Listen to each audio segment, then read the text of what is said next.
his love is so transformational and powerful and life-changing that we have no choice but to do that because we're compelled, right? Or we're urged. We're controlled to do that because it just overflows out of it.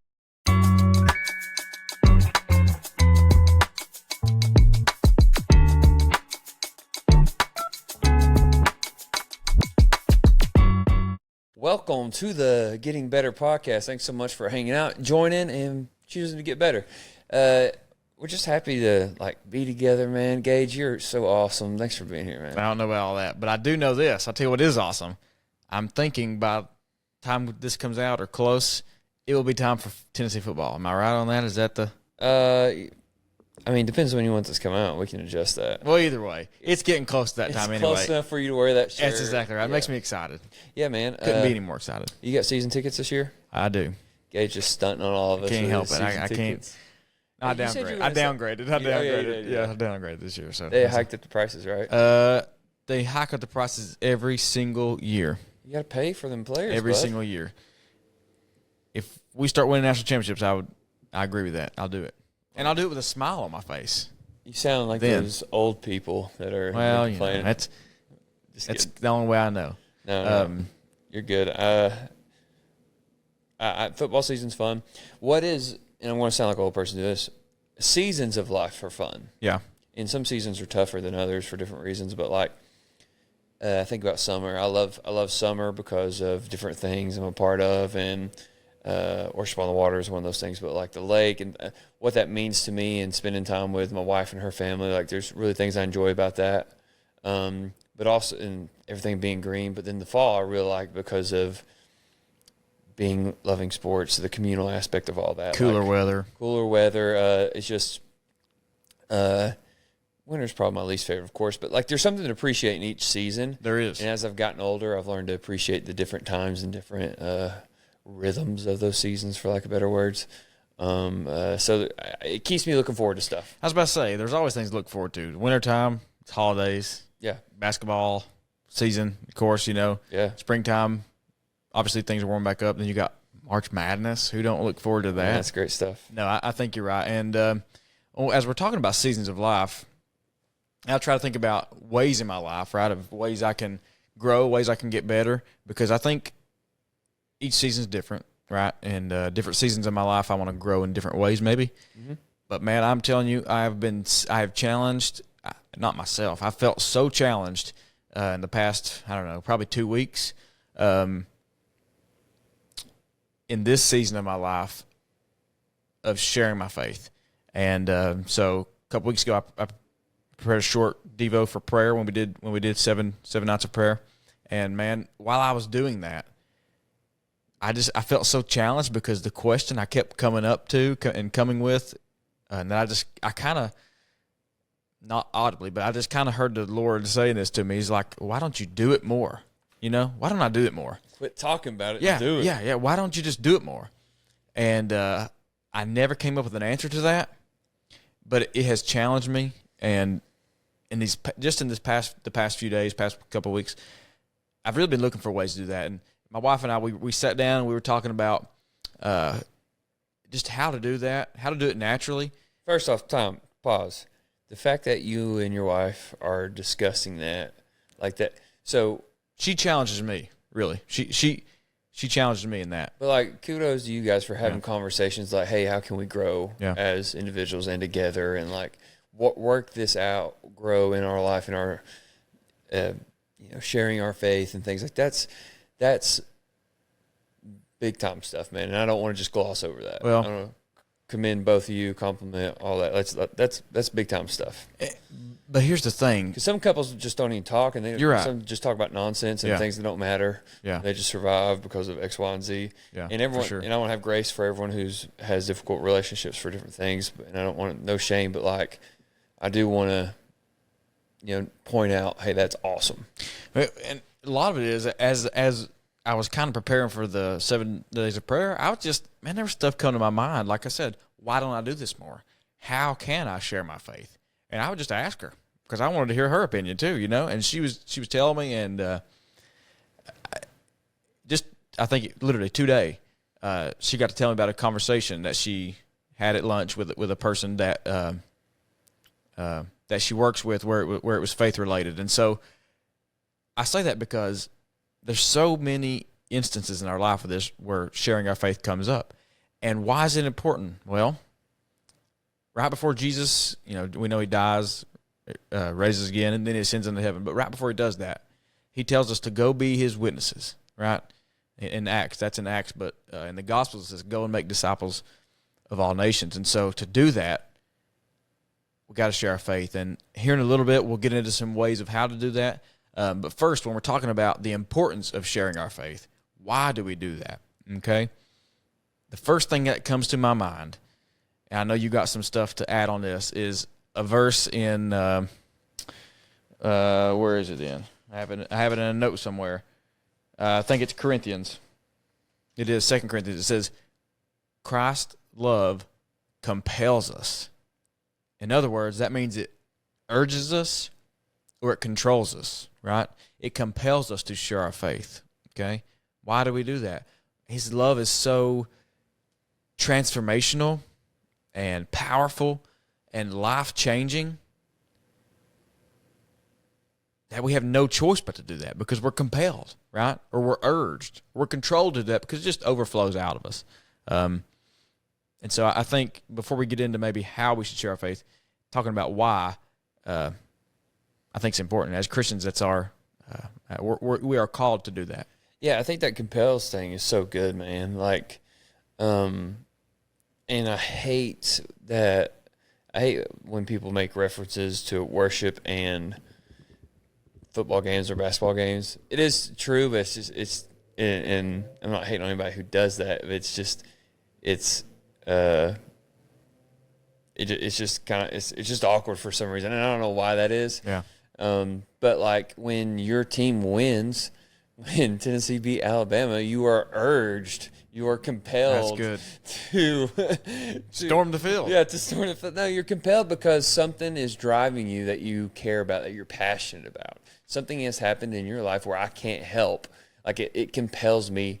Like, I mean, I sang Dixieland Delight for like 2 weeks straight. Might even smoked a cigar. Yeah. So like it compelled me. I couldn't help it, and I think that's how it should be in our lives. Is like, hey man, I can't help. I experienced God in such a way here.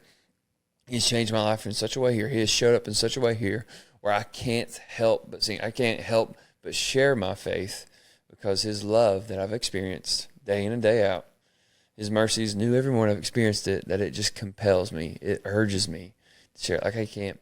I heard someone say this a while back, you speak boldly about what you believe deeply. And I believe what you are passionate about, you talk about. And so, like, how do I know people are passionate about sports? They talk about it. Yeah. They're passionate about hunting. They talk about it. They're passionate about, maybe their church. They talk about it. They're passionate about their work. They talk about it. But when they're passionate about what God's doing in their life, it's coming out of them, dude. It compels them. You can't help it. Can't help it, man. And I think that's exactly what it is. And I'm, like I said, not throwing shade on anybody who's on a different spot in their spiritual journey, but I believe we should realize like how great His love is. And it should compel us. It should move us to be like, hey, I want this for you. So I am going to share it. Yeah. I really, like I said, I've really been challenged because I think it may be our most important mission. It's the most important mission, I think. And so, like I said, as I'm thinking about that, I don't know. I just felt really challenged by the Lord over the past couple of weeks in that, to be honest with you. But another thing, not only does it compels us, I think if we're, the word Christian, was actually a derogatory term in the Bible. They were calling Christians that because they were basically calling them little Christ, rather than just acting like Jesus, which obviously is a compliment. Thank you. Please call me. Yeah, I mean literally. But they started calling that. I think it says in Antioch or somewhere as like a derogatory term. But we're called that because that's what we're supposed to be, is little Christs, right? And not only that, we're called to be an ambassador of Christ, which means we're a representative of who He is on earth, right? That's what an ambassador is. It's a representative of a foreign government or a foreign nation somewhere else. We're doing the same thing, right?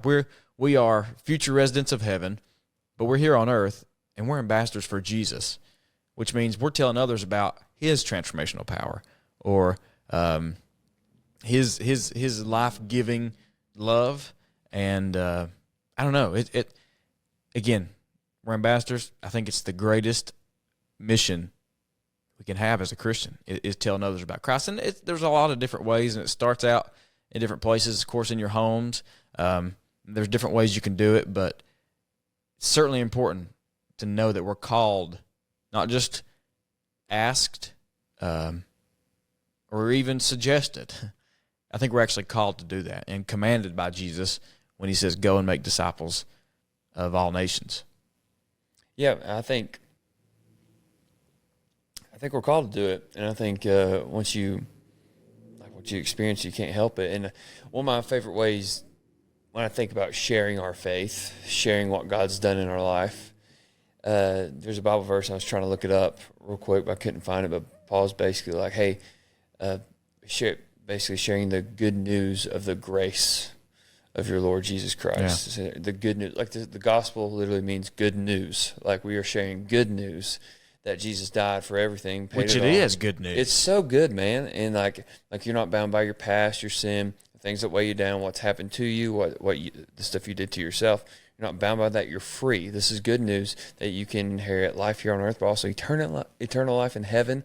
And you have a relationship with Jesus, and he's paid it all, and you're free. It's great news, incredible news.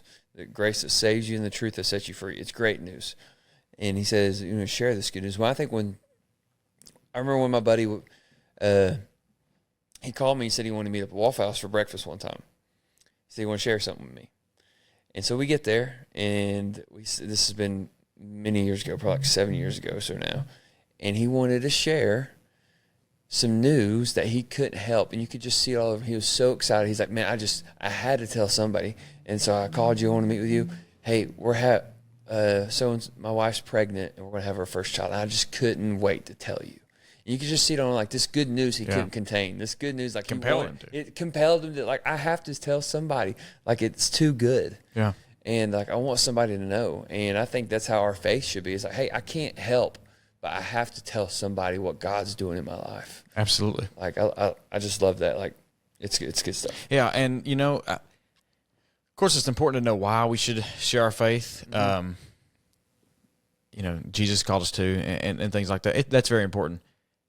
I think, for me, some of the most helpful things is figuring out how to do this, because, we can talk about why it's important, and it certainly is, but I want to, not just I want everybody, listeners, whoever's watching, whatever, but I want myself to be empowered too, okay? I want to be empowered by how to share my faith, and we don't know anything, as in me and you, but we learn from people who do know. Yeah. Right? And so absolutely. We are not the experts. We've said that many times. No. I've dove into some principles of John Maxwell. Of course, we can get into them in just a second, but I think one of the most effective ways when we're talking about how to share our faith is just by the life we live. Mm-hmm. Now, and I'll say this here, I do think it's more than that, but I do think one of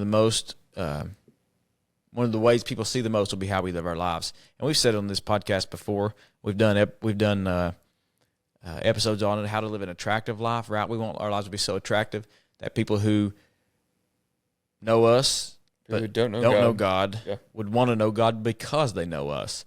And that still rings true. And we don't have to rehash all that out, but I do think that is an important part of it, is living a life that people are like, man, whatever Gunner's got, I want, our lives, I hear people say all the time, our lives are some of the Bible, or some of the only parts of the Bible that people will ever read, right? And what does it mean by that? It means the fruits we're showing. And I don't have to list all the fruits because there's a lot of them, but love, joy, peace. And you don't know them. And I don't know them all, right? Even though we just did a series on them.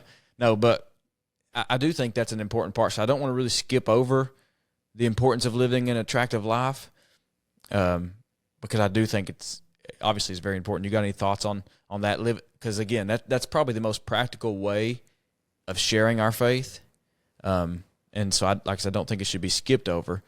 But we've talked about ways to do it before. What are your thoughts on that, living an attractive life? Yeah, I think living an attractive life matters so much, because people aren't going to want what you have if you're not living it, right? Yeah. And I think that's episode 2 and 4. Yeah. If I remember correctly. I think that's right. If you want to go back and listen to some of those are just some ways to how to have an attractive life. And I think like if Jesus is living in you, I think it should be coming out of you. 100%. And I think people will see you living differently, and they will see the humility in your life. They'll see the passion in your life. They'll see the love in your life. They'll see the way you walk is different, and they'll be like, hey, I want what they have. Yeah. And so even like, the Old Testament, this is not necessarily apples to apples, but like when you look different, people know you're not the same. For example, absolutely. Like I'm sure you're in high school, like you probably didn't get invited to certain things because you walked a different way.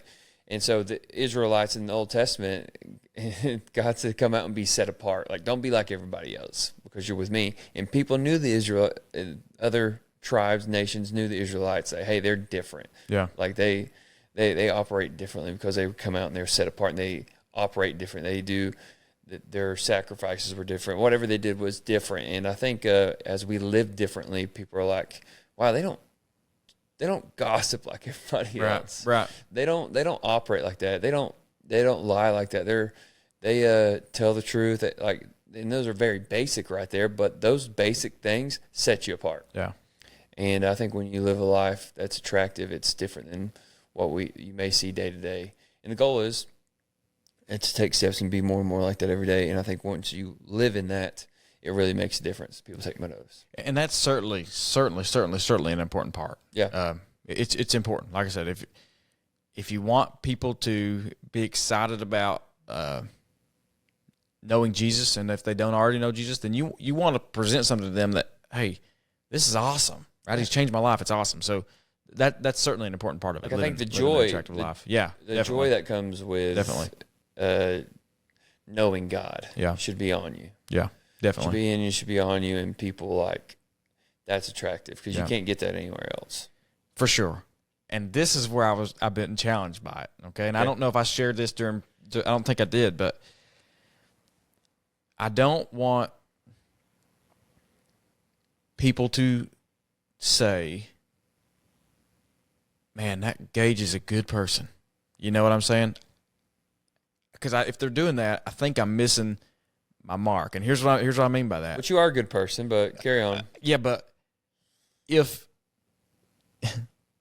I'm not in some way sharing the good news of Jesus, which, again, not saying you can't do that by living an attractive life. You certainly can. But I've been challenged by that because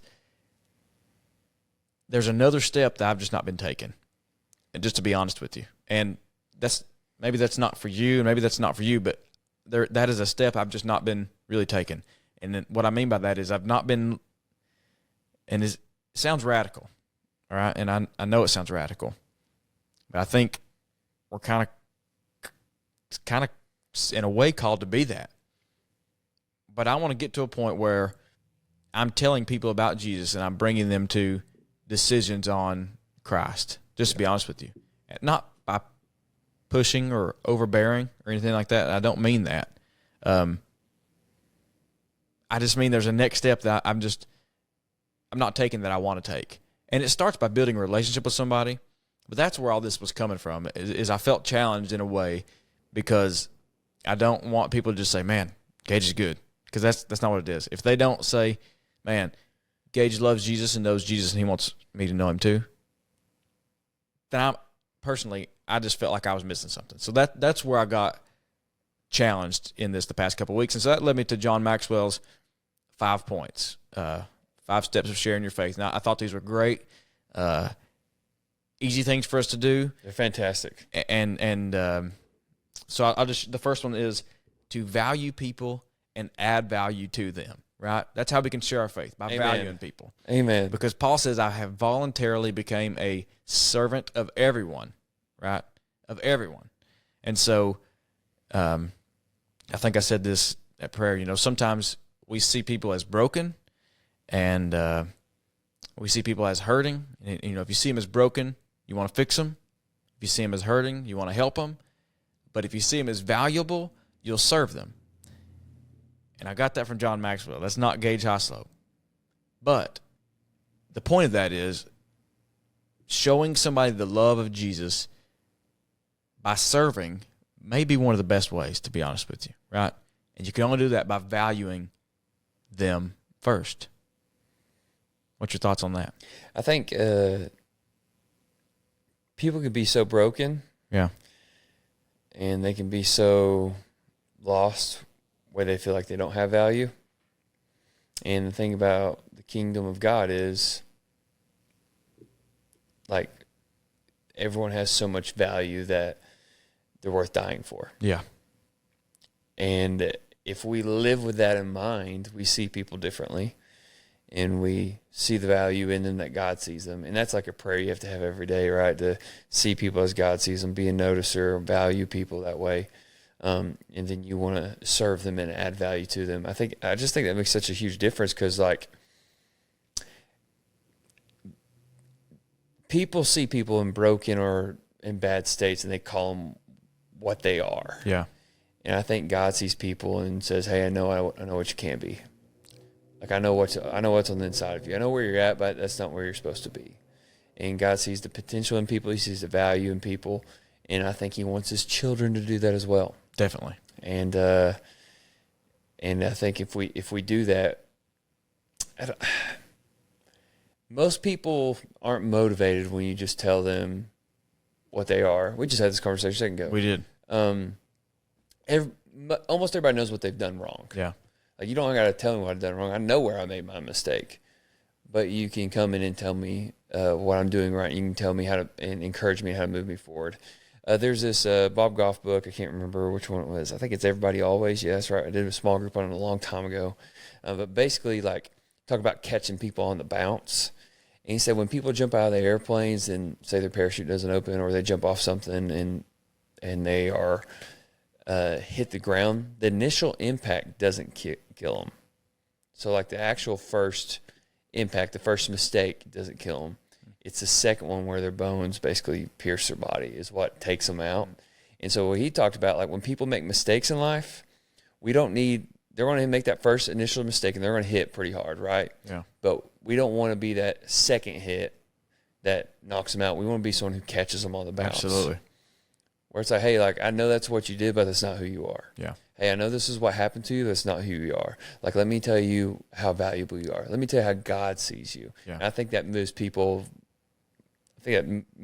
From point A to point B so much quicker than, hey, you're wrong, and I know the right way, which it can be true as well. Or, hey, you messed up, and There's some aspects of that, yeah, for there's sure. some aspect that can be helpful. But I'm telling you, like, hey, I know where you're at right now, but let me show you a better way. God loves you, and there's so much value in you, and when you serve them that way, they feel like they're valued. Absolutely, and that's how you add value to people. Yeah. And I think sometimes when we see them as broken or we see them as hurting, it to me, that mindset, and I'm not saying it's bad, but it's almost like we have a leg up on somebody. You know what I'm saying? Oh, yeah. Like they're broken.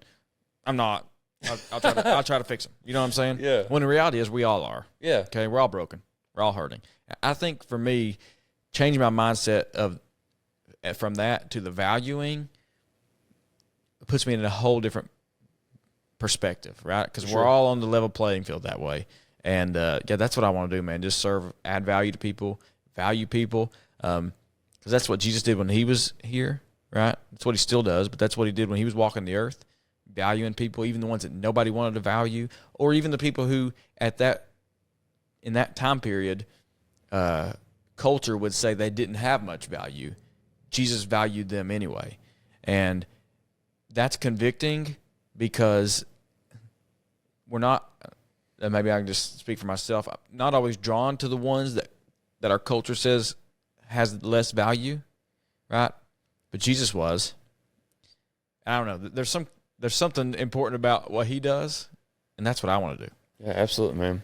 But second one, that's the first one. Valuing people, add value to people. Second one is embracing and holding fast to our faith.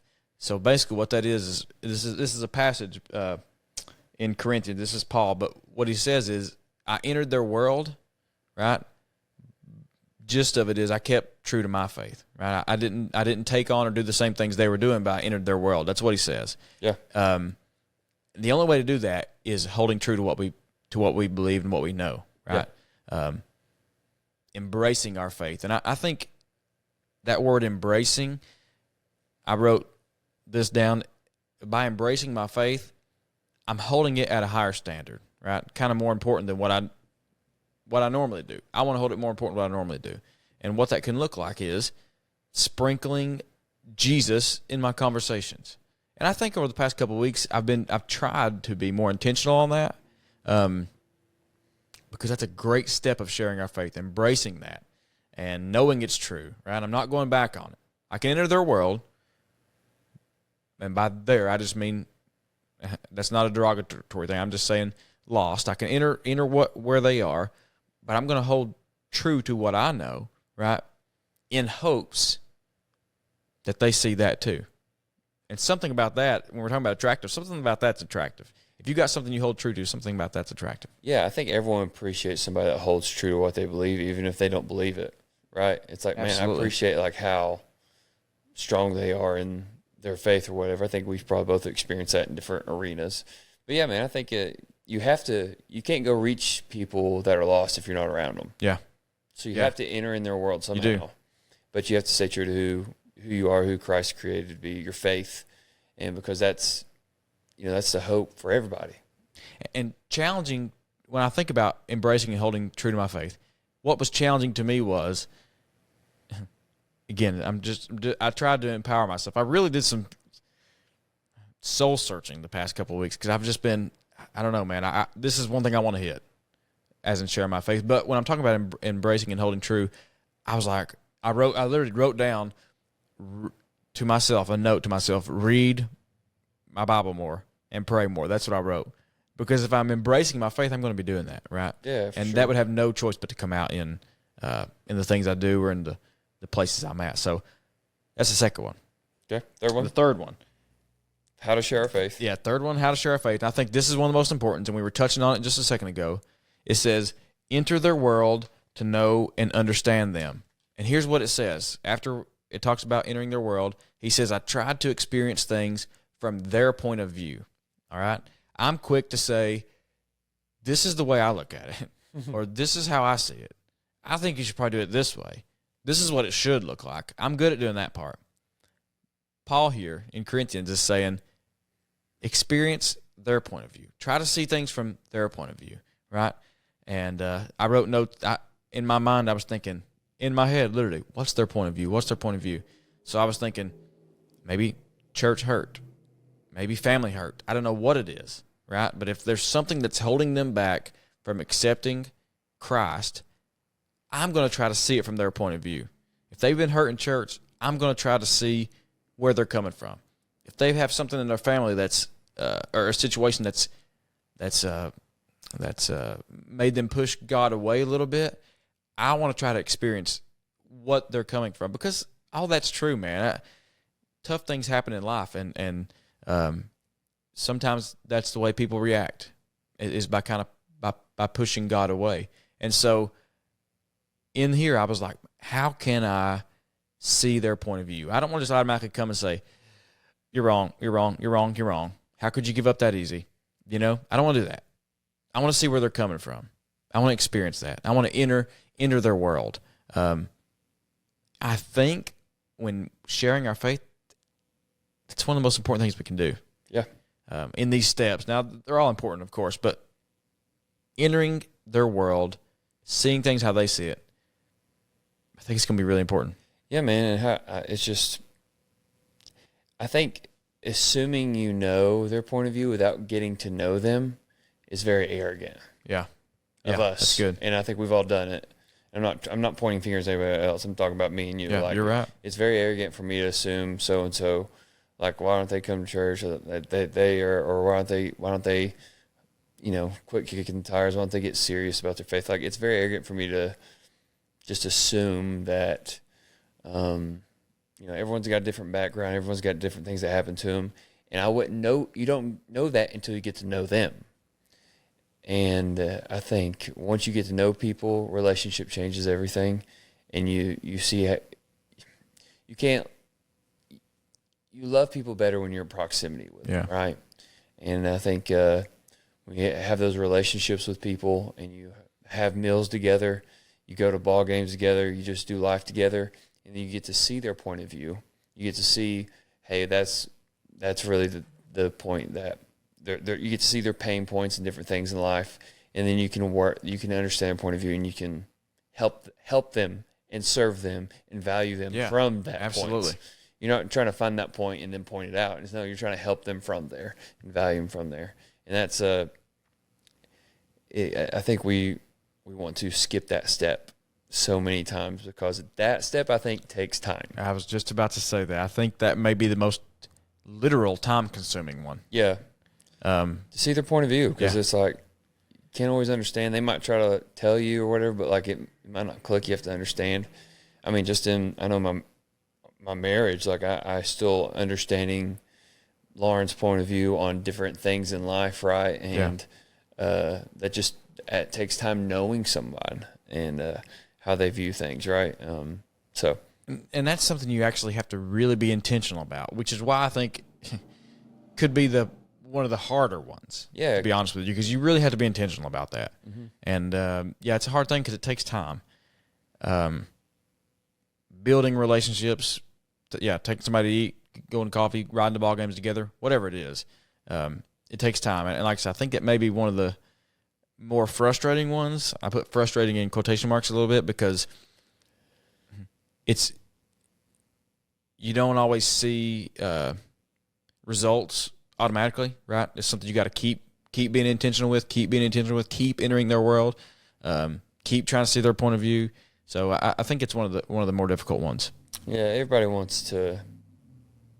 Just relationships take time, man. They do, and work takes time. They absolutely do. And I won't spend too much time on that because we could talk on that one for a long time. But it just takes time. So be faithful, stay the course, get to know them. People are worth it. They're valuable enough, to figure out their point of view. The fourth step and principle of sharing our faith that John Maxwell taught was to be creative in sharing the good news. And I thought this was so important. We might do a whole podcast. I thought this was so good. I mean, because stuff was flying in my head. We're doing a whole podcast. We should. I mean, for real. Because he's right. Being creative and share. And this is the verse he used. This is Paul. He said, I've become just about every sort of servant there is in my attempts to lead those I meet into a God-saved life. He's doing whatever he can. He's doing whatever he can. He's being creative. And so here, a quick example. I wanted to tell this, but I didn't get to. Obviously, huge Tennessee fan. Vol walk. I love going early to watch the Vol walk. I love watching them walk right down by the stadium, turning right and going into gate 21 or whatever it is. I love that. All right. I had a perfect view a couple years ago. I mean, perfect. I was in the middle of the road. They were coming down the hill. I could see them perfectly. Couldn't have been any better. I was so excited. Big game, I'm sure, probably Florida or something. All of a sudden, as I'm standing there, a huge sign pops up right in the air, right in front of my face. I mean, blocking the whole team coming down the hill. I love this. And it's one of those signs telling everybody about God hates. I mean, I was so mad for multiple reasons, but I was mad because I wanted to watch the Vol walk. You know what I'm saying? I was mad. And then I got to think about the sign, and as you can imagine, nobody was lined up around this guy to hear about that. And so in my head, I thought, my mind shifted from being mad to thinking, well, how could we do that? And in my head, I thought, if he just gave out water, that would have been so much more effective. You know, people would have been lined up left and right to get a water, right? Yeah. And then you can tell about Jesus. We might it's probably a good thing to do. Yeah. But what I'm getting to is just being creative, right? I don't want to tell everybody what God hates, to be honest with you. There's some truth in some of those things, maybe. But the God I know is also, he's a very loving God. His kindness leads us He's to so repentance. kind. And I don't want to paint him in a way that's not accurate. 1 John says that God is love. That's absolutely right. It's not something he does, it's who he is. It's who he is. It's his identity. It's who he is. And so, I don't know. I just think always challenging myself of being creative in ways of sharing my faith, whether it's giving out waters, giving out hot dogs. We used to do a thing called Hot Dog Thursday, where literally we bought a bunch of hot dogs, we took them downtown, give them out to people, told them Jesus loves them. I don't think it has to be anything crazy. Just being creative, right? I think if you're being creative, it means you're thinking about doing it. Yeah. No, man. I think that's good. So I'm trying to brainstorm some stuff right now, but like that's exciting to think about because like we're trying to figure out ways to win. That's exactly right. We're thinking about me and Gage are sports people, so we apologize if you're not sports people. But you can draw up some very creative plays on the basketball court to win a game. Yeah. Let's draw up some awesome creative plays Absolutely. to figure out how to share our faith. Absolutely. And I think if we draw up something, that's going to be creative and we can execute the play, we'll score more numbers in heaven. Absolutely. And that's the thing, man. Great analogy, first of all, by the way. Thanks, man. We want to populate heaven and plunder hell. I've heard that my whole entire life. I've just now started to figure out what that means. Yeah. Right? I want more people to go to heaven. I want less people to go to hell. Yeah. And I want to be creative in ways of doing that. Absolutely. That's a fourth principle, fourth way of sharing our faith, being creative. The fifth one and the last one, and I love this one. I love that John Maxwell put this last. Never forget why you entered their world. That's what he said. Never forget why you entered the world. Paul says, I did all this because of the message. And he says, I didn't just want to talk about it. I wanted to be in on it. And, man, I want to be in on it. Right? The message is Jesus' transformational, powerful love that has changed my life. And that's why I want to do that. That's why I want to share my faith. Because I know what he did for me. Yeah. I know the message. Right? That's what kind of keeps me pumped and keeps me going. I don't do it great by all means, but that's what makes me want to. Yeah, man. Like I want to be in on it. I don't want to be on the sideline. I don't want to be on the sidelines, man. Put the ball in my hands. I want to score. I want to be in on the game. I want to be in on making a difference and in on reaching people and sharing my faith. Like I want to not forget our why, for lack of better words, right? I don't forget why you stepped into someone's life. Don't forget why you sent a text message to encourage somebody. Don't forget why you signed up to lead that small group. Don't forget why you That's good.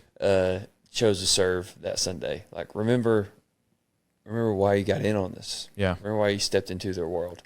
So they could know God like you do. They experience him in a real way where it changes their life, where they inherit heaven and have access to Jesus and everything they need here on earth, man. Like I don't even know if I looked at it the way you just said it, but even just don't forget why you send the text messages. Don't forget why you make the calls. Don't forget why you bring somebody the coffee. Yeah. Don't forget why you say good morning to the kid as they come into school, right? Yeah. I mean, seriously. That's all because of the message. Yeah. And this whole thing was not to be meant in the we know it kind of way because it's we don't. No, we're wanting to share our faith more. That's absolutely right. I'm not good at this, and there's a couple. If we had more time on this podcast, I get into why I'm not good at sharing my faith. Yeah. I think that'd be a good discussion, but we don't have time to go through my inefficiencies, so we can do that another time. No. We don't have time to do mine either. Yeah, but I think this is challenging and exciting. And that was the main thing for me. This was so challenging for me that now, will I keep this perspective? I don't know. But for the past 2 weeks, it has really, really, really changed my perspective, to be honest with you, of sharing my faith. Yeah, that's awesome, man. So, well, thanks so much for sharing that again on here because I thought it was so good. It's like, man, this is some good handles for us. Yeah. Because I think everybody wants to share what God's doing in life. I really do. I really think people are like, I want to share, but I don't know how to start. Yeah. Well, I think these are some handles that are helpful. Absolutely. And to everybody listening out there, you have something worth sharing. So don't be afraid to share it. And thank you so much for listening. Share that. You know what else is good to share? This podcast. Go share this with somebody that you love who needs to share their faith and make a difference in the world. And you guys can discuss how maybe y'all can creatively do that together. So until next time, keep on getting better.